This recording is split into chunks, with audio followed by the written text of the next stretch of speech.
और ये अच्छी बात भी है जो ये जल स्रोत हमारे बचे रहे हमेशा, इसलिए इसके लंबी उम्र की दुआई करते हुए सारे मातृशक्तियाँ और उसकी पूजा करते हुए तो देख सकते हैं आज ये हमारा एक कल्चर है जो हमें यानी कि एकदम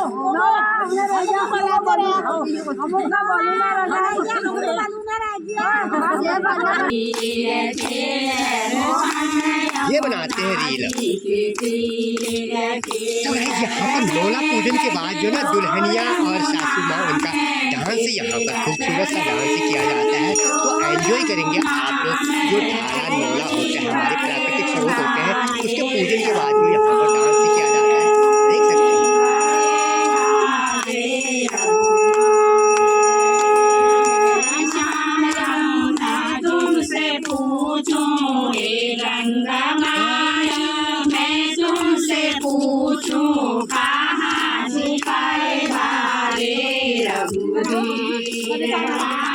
सिखाए वाले रघुवीर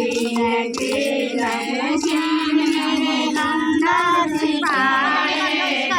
रघुवीर मेरे अंदर सिखाए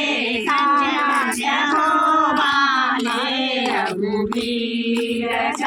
धन्य हो वाले रघुवीर के यमुना जी के तीर के मोहन यमुना जी के तीर